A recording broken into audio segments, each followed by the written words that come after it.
Order, order. Jed Killen to move the motion. Chair, this is my first Westminster Hall debate. It's a pleasure to serve under you as chair in this debate, and I hope this is the first of many opportunities to do so. Today we gather in this place to debate the single biggest killer of men aged 20 to 49.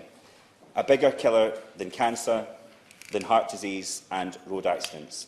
I'm talking about suicide. Suicide is, of course, a highly complex issue, and it's not just men that are at risk of suicide. Women, LGBT people, people who have suffered family breakdowns, black and ethnic minority people who live in deprived areas, and others who have suffered loss or structural disadvantage are all at an increased risk. And whilst the focus of today's debate is on men, this should not come at the expense of our consideration of risk that suicide poses to others. Since 1981, the ONS has held figures on suicide in the UK. In almost every year from 1981 to 2016, men have been at least 3 times more likely to kill themselves than women.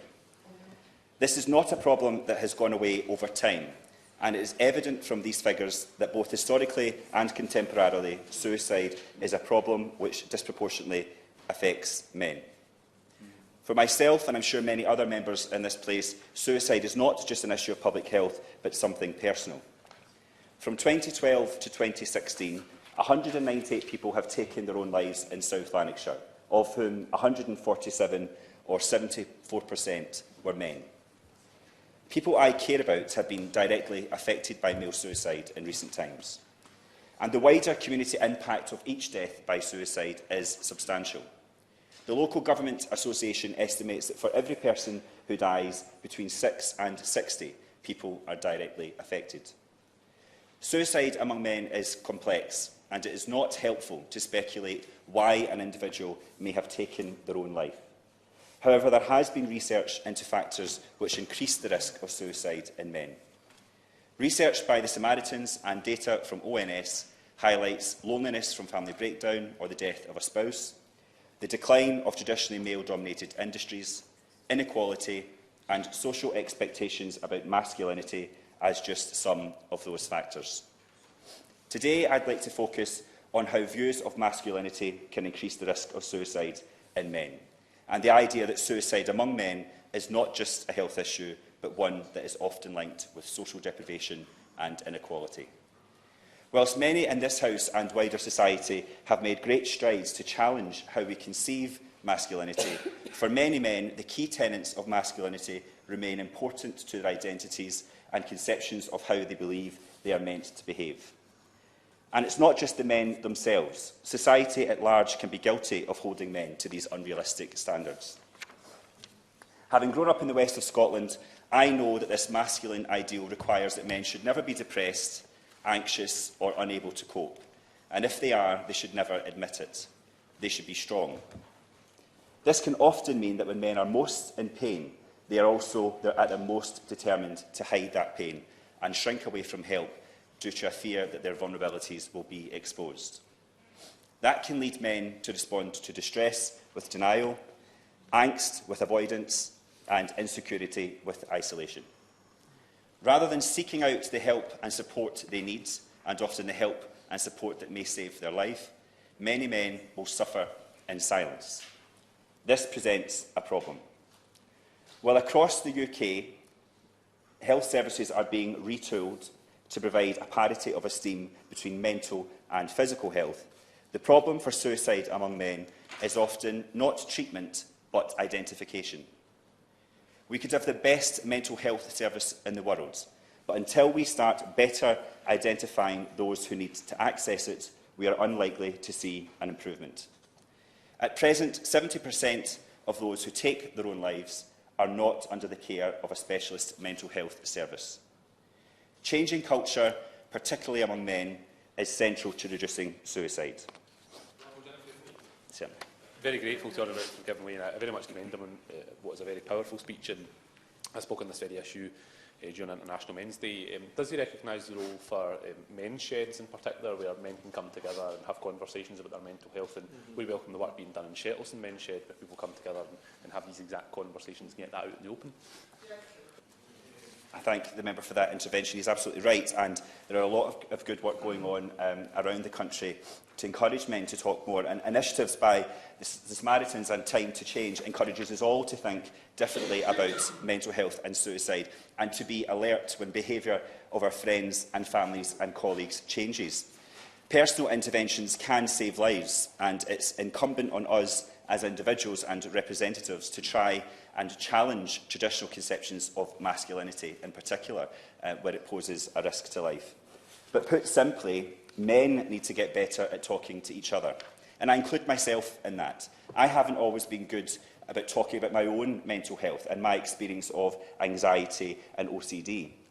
We need to get over any embarrassment or awkwardness we might feel and realise that sitting down for a simple cup of tea or coffee and asking a friend how he feels might be the thing that saves his life. Would you just give way on that point? Certainly. Thank you for giving way, and he's making a very powerful speech. Would you agree that we need to start very young with this? There's a lot of evidence that if people can talk about it when they're at school, that this may be the greatest preventer of all. I thank the member for that intervention. He's absolutely right. And early intervention for mental health is an entirely separate debate, which I suggest would want its own time to discuss. But I certainly agree with the point he's making. But the fact that I want to get back to is if a friend is experiencing suicidal thought, it can often be a train of thought, and a simple chat might be the thing that breaks that cycle of thought, and it might refer that person to the help that they need. But I believe that suicide among men can no longer be seen purely as a public health issue. There's a statistically significant relationship between high levels of deprivation and high levels of suicide. This association means that, as area-level deprivation increases, the likelihood of suicidal behaviour is likely to increase as well. Would my friend give way on that point? Certainly. Just on that very point of deprivation and what is a very passionate speech, does my friend not also agree that these areas also show clustering following a suicide, and that the conversation is doubly important at that stage amongst all men to try and reduce the stress of an area? I thank my honourable friend for his intervention. He raises an important point. In these deprived areas, on average, suicide, people are 2 or 3 times more likely to experience suicidal behaviour in deprived areas. Social-economically disadvantaged individuals are more at risk and less likely to seek help for mental health problems than the most affluent. It bears repeating, though, that whilst each individual suicide is complex and individual, this is a fact that we can't ignore. A man living in the most deprived area of our country is 10 times more likely to take his own life than a man in the most affluent area. What I'm saying in no uncertain terms is that for men in deprived areas, inequality kills. And whilst we cannot conclusively draw links between all government policies and suicide, and I wouldn't seek to do that, I do have a growing fear that the government's rollout of universal credit in its current form will exacerbate inequality and could present an increased risk of suicide in deprived areas. I know, and you're absolutely right, the focus on the deprived area, but I wonder if my honourable friend would agree that there are areas where maybe somebody successful in business, maybe in agriculture, 3rd or 4th generation, and that business slips away from them. They're not necessarily on a journey of deprivation, but they're losing what maybe families built up over years, and they see the way out is by taking their own life, and it's the burden of a family business and the loss of that business. Would you agree that suicide has a broad range of unfortunate individuals? I thank the honourable member for that intervention, and as I've already said, there are a lot of complex issues that might affect suicidal behaviour, but what I'm identifying in my contribution are specific areas that research shows is more likely to increase the risk of suicide, and living in a deprived area is one of those areas. And we've heard it from many members in the chamber already, and I've experienced it in my own office. Sadly, we've been hearing from increasing numbers of people showing signs of suicidal behaviour, and I simply couldn't come to this debate today without acknowledging that. But I do bring the debate in a spirit of collaboration. Every member in this room, I'm certain, wants to see a reduction of male suicide and devising and implementing strategies which will achieve that aim. And as I come to a conclusion, I note that... One more friend, please. Certainly. I thank my friend for giving way. one note of encouragement is that the suicide rate in Glasgow has certainly gone down recently in the last 20 years, certainly from a situation where 64 men took their lives in Glasgow last year, but that's down from 122 men in 2000. Might that indicate that there's a generational difference here, where a generation of younger men feel more open to talking about their issues? Perhaps that presents a challenge for an older generation, which still perhaps feels there are certain social norms or taboos that they can't open up about, that it's maybe changing slowly but surely. I thank my honourable friend for his intervention. I hope that is the case, and I do think that certainly younger men are more likely to talk about their feelings than perhaps an older generation.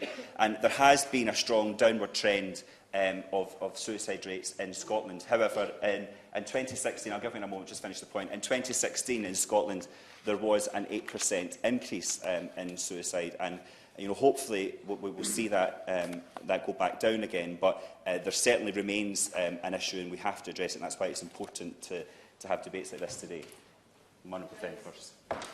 Thank you. The honourable member is making a very powerful speech. I think you've talked already about the Samaritans research, which has shown, in summary, if you're less well off and male, you are 10 times more likely to die by suicide than more well-off men. And would you agree with me that it's important that the government looks to tackle this problem through suicide prevention strategies and identifying specific ways of helping address this problem of the rate of male suicide? I thank my honourable friend for her intervention. She's absolutely right, and I hope the Minister will touch on that in her response. But as I conclude, I note that suicide is treated as a health matter, and Scotland, England, Wales and Northern Ireland will pursue their own suicides. I do thank the honourable member for giving way, and he's quite correct to raise this hugely important subject. I just would say that suicide is sometimes not any respecter of wealth. A much-loved local general practitioner committed suicide in my constituency, and there's a very moving memorial in my hometown saying to him. He mentions health. I wonder, when he mentions young people, does the honourable member feel that the education system might have a useful role in terms of getting men, to talk about this from an early age onwards? I thank the honourable gentleman for his intervention. I absolutely agree, and as a point I keep making, there are many different factors that influence suicidal behaviour. But certainly if we can look to as early an opportunity as possible in school, or even before that stage, to look at mental health generally, then I think we'll go a long way to tackle this issue right across the board. But it is obviously a devolved matter, and Scotland, England, Wales and Northern Ireland pursue their own suicide prevention strategies in line with the evolution of health policy. But I do think this debate is important to raise awareness of this issue of male suicide. And I hope the Minister will talk about what the Government is doing to prevent suicide, particularly on the issues I've touched upon in my contribution around inequality and perceptions of masculinity. And if I can leave those watching this debate, particularly men who are watching, with one thing to take away, I hope it's this. As we approach what for many people can be a difficult time of year, for many others a very happy time of year, but for many a difficult time of year, and as we battle the elements to pick up last-minute gifts, please keep in mind those who might be fighting battles with their mental health. There are some things that money can't buy. For many of those people, some company and a chat might be all it takes to save their lives. In a response, I would ask the Minister if she could mention any initial evidence or representations she's received regarding the rollout of universal credit and increased risk of suicidal behaviour associated with this, what consideration her department has given to equalising the maximum limit of 8 days to register a death, as is the case in Scotland, and has been called for by Samaritans to improve reporting of suicide, what assessment her department has made of the misclassification of suicides by coroners and the effects this may have on official statistics, and if she could update those of us present with the Government's strategies to tackle suicide among men in deprived areas. The question is that this House has considered male suicide. Minister. Thank you. It's a pleasure to stay under your chairmanship this afternoon. I'd like to thank the honourable gentleman for the very powerful and moving way in which he's addressed this very important subject. He says it was his first Westminster Hall debate. I'm sure it will be the first of many. But I also would encourage him to continue to look at this subject, because it's quite clear from the passion with which he's articulated his arguments this afternoon, this is something that he cares deeply about, and I'd be always welcome to hear any representations on this from him, because as he rightly points out, this is the biggest killer for men between the ages of 25 to 49, and any death by suicide is an avoidable death, and we should always be vigilant to do what we can to actually tackle suicide. And not just suicide, also self-harm. Because, I mean, we're looking at the gender difference here, and obviously it does affect males more, but women tend to self-harm more, and it's the same motivation, actually. So we should look very much at the same tools in order to curb this. So I would encourage him to continue to take an interest in this subject. As I said, every death by suicide is a tragedy, and as the Minister responsible for mental health, I hear from families bereaved by suicide and the devastating it has on them and the wider community. And I think all of us in this House will have been touched by suicide one way or another, whether it's directly, personally, or through the experience of constituents. And it really does feel like society has failed those people.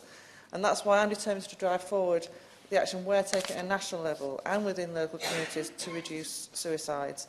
I think generally the greater attention we're paying to mental health will make a great deal of difference, and particularly with the issues that the Honourable Gentleman raised in terms of encouraging people to be willing to talk about it, and actually encouraging everybody who's around them to know when somebody might need some help.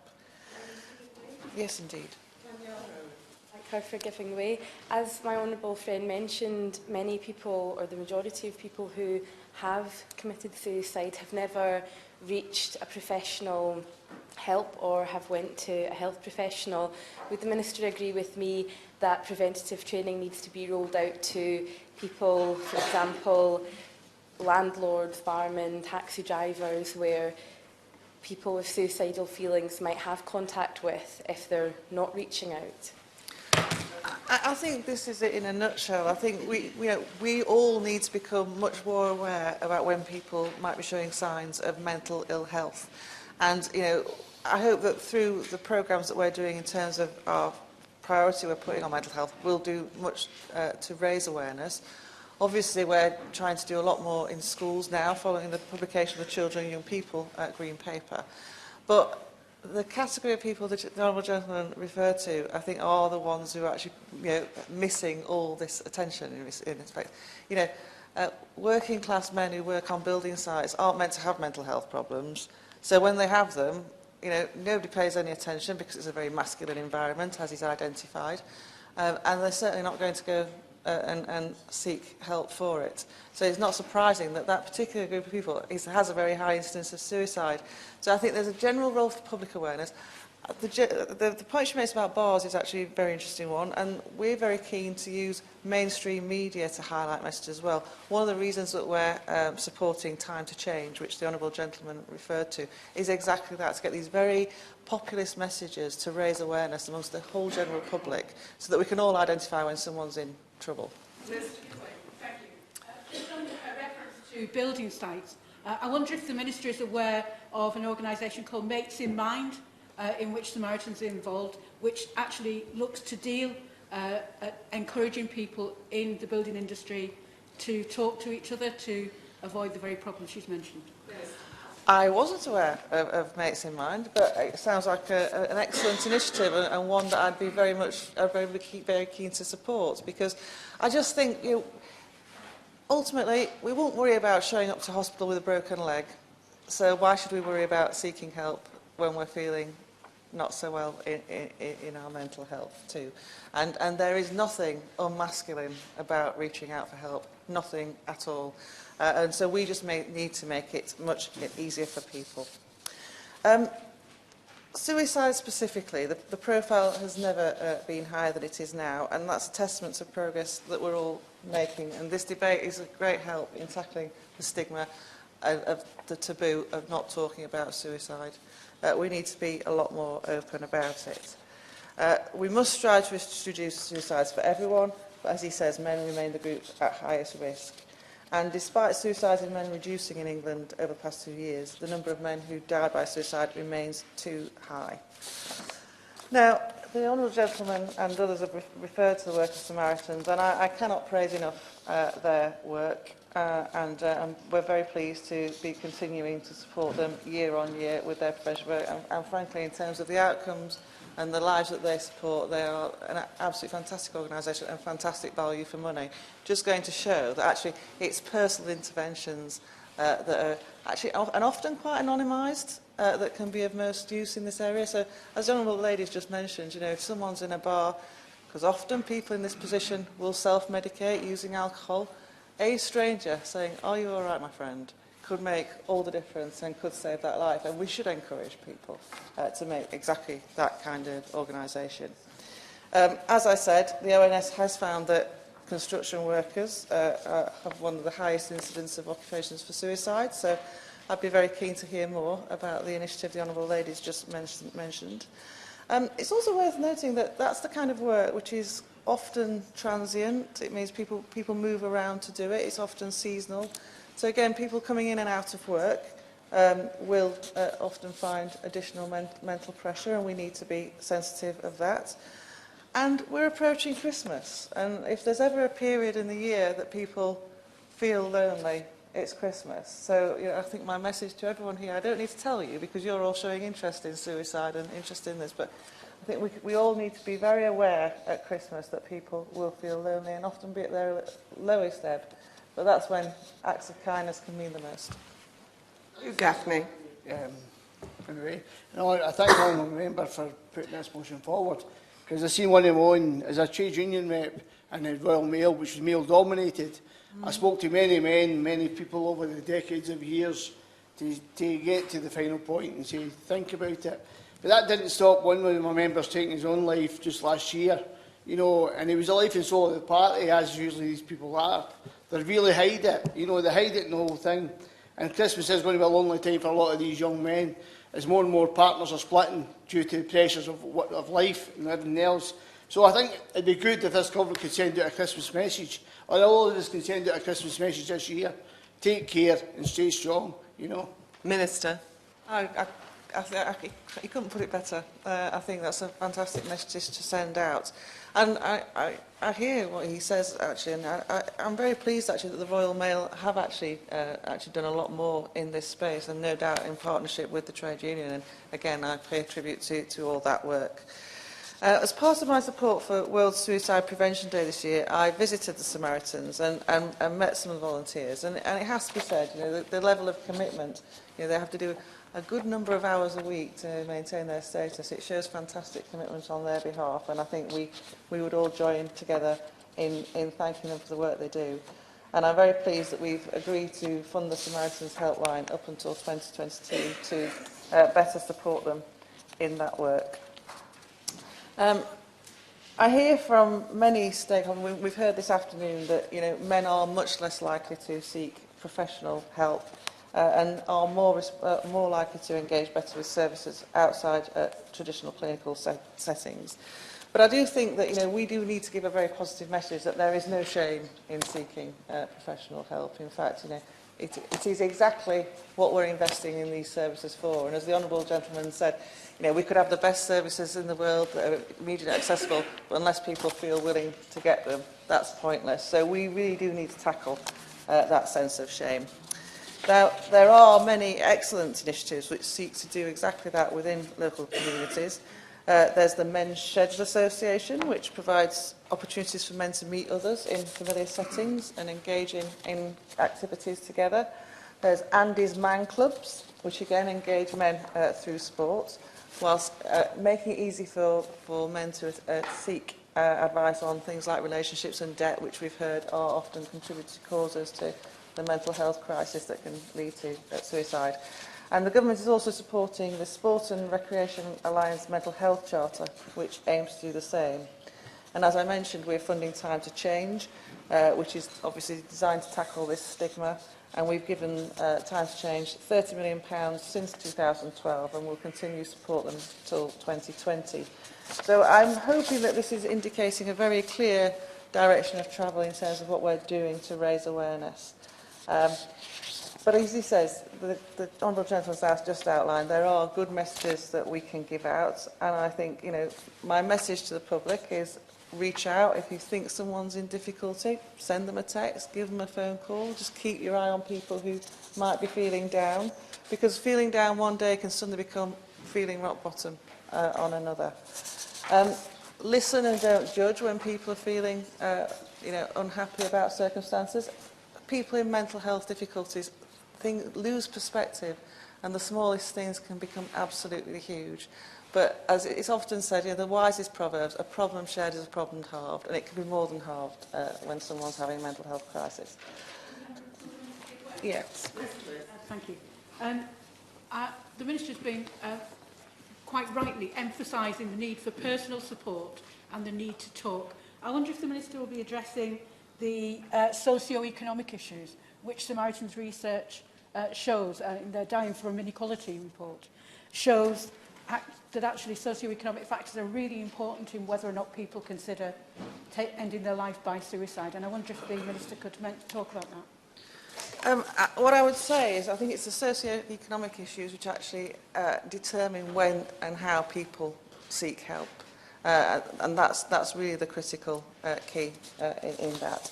But it's quite clear that the outcome of that is higher levels of suicide within groups that of lower incomes, and that's precisely what we need to tackle by actually developing tools which are accessible to that audience. Now, in that respect, Time to Change has a great track record, having improved the attitudes of 3.5 million people in recent years. And if anyone hasn't seen the campaign, I'd encourage you to have a look at it and just how it engages people.